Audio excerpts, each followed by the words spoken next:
Who makes your human experience? Do you know who's in your inner circle? The reason I am here today is because loneliness is a crisis at the root of many public health issues. And I'm working on a solution. My story is why. In the early 1990s, British anthropologist Dr. Robin Dunbar presented a fascinating theory.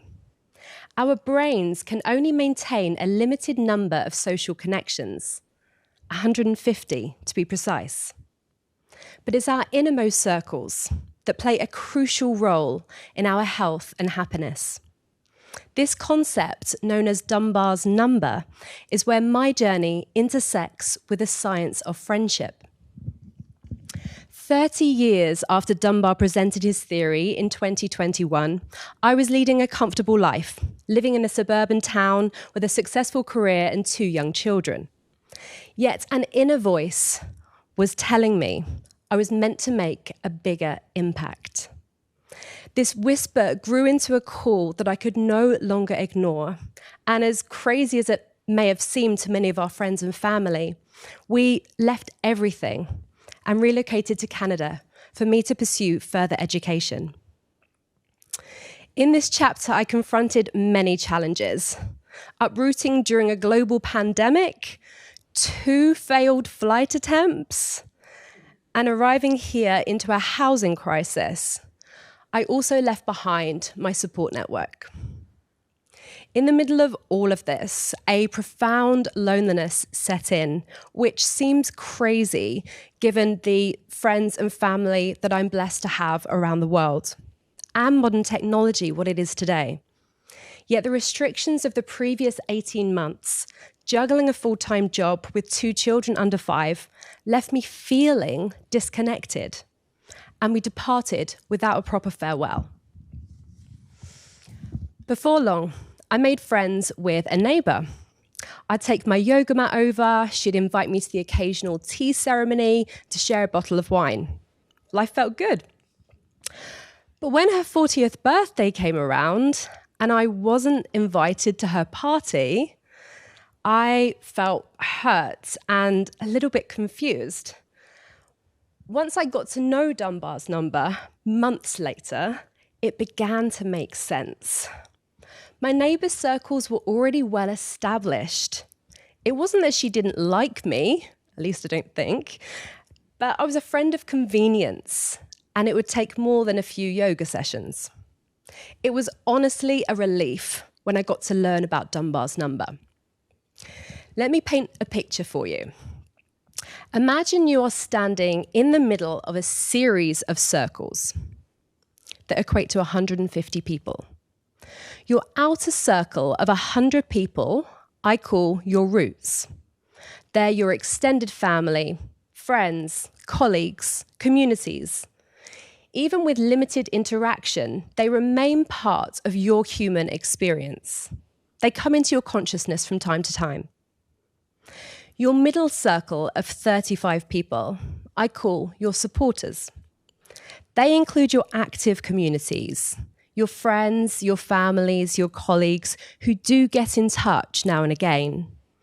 They're not crucial to your daily emotional needs, but they actively support you, support your human experience, whether that's in person or online. Now, for your inner circle, I like to use the metaphor of a minibus. So imagine you're the driver and you only have 12 to 15 spaces available in your bus at any one time. And it will evolve as you journey and travel through life. Your passengers probably look quite different today than they did 10 years ago. And that's okay. But having passengers on your bus who you can cry with as well as laugh with is vital to your health and your happiness. And they don't all need to live around the corner from you. Some of them should, but with modern technology, so long as we are taking inspired action and having regular communications, some of these inner circle people can be anywhere in the world. Does anyone come to mind for you when I say this? If they do, then maybe that's a clue to reach out after my talk. So back to my story. It's now January 2022. I've completed a life-changing leadership residency here and then spent my 40th birthday back in lockdown. And things are feeling weird with my neighbor, who I thought was my friend. I had no choice but to get to know myself again deeply. It was then, in the depths of disconnection, that I was gifted clarity on what my life purpose really is. To help people feel connected in a world that's silently suffering from loneliness. Research suggests that 1/3 of employees in the UK feel lonely at work and have never told anyone. Ill health caused by loneliness costs Medicare $7 billion in the US every year.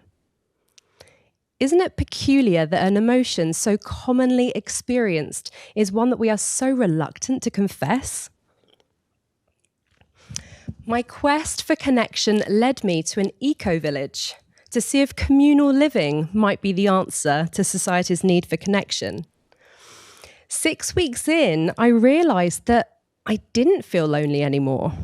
I learned how to be in community, but it wasn't a sustainable answer, at least for me. We lasted in the community for 4 months. It wasn't easy. It took me months to decompress, to understand what I'd gone in there to learn, why I put my family through it. Sometimes I did feel lonely in the community, which really led me to understand the importance of us being able to communicate authentically with the people in our lives. This truly makes us feel like we belong. Brené Brown says, "True belonging doesn't require us to change who we are.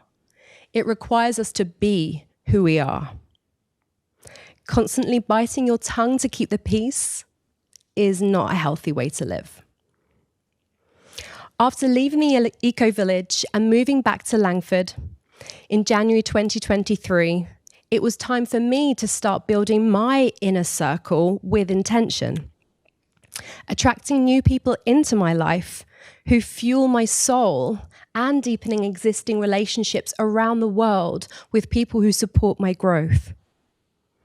I began sharing my practices with others and speaking to HR directors about their pain points, particularly in relation to connection and belonging in remote and international teams. I developed a coaching program to help people who are navigating significant life changes, moving to a new country, shifting careers, or on their spiritual journey, to help them feel connected anywhere. Doing this work can feel really vulnerable. It requires courage and resilience to invite people into our lives. Not everyone has capacity. Messages will go unanswered. But like Rumi once said, what you seek also seeks you. And if we take enough inspired action, our people will find us. No one should feel like they're navigating life without a crew. We need each other. And according to the science, we need to feel needed too. This summer, I had the incredible honor of interviewing Dr. Robin Dunbar on my podcast. It was a surreal experience to delve into the scientific underpinnings of friendship and connection with the mind behind Dunbar's number. Our conversation illuminated how, without awareness, the bonds of friendship can so easily unravel, allowing loneliness to creep in. My thesis at Royal Roads will scientifically test if the program I've spent 2 years developing can be the scalable solution to loneliness that society is calling for, and a disruption to the social networks that distract us from our soul path and the people that really matter. In closing, I ask you to consider who makes your human experience. Are any of the spots on your minibus open? Who could you invite on board? Or conversely, who do you need to politely relegate to make space for authentic connections, receptive to who you are becoming? We are not trees, but if we water our roots, they keep us strong. If we support our supporters, they support us. And if we do the work to identify and nurture our inner circles, we can help each other belong and rise. I believe this is our collective path to belonging. Thank you.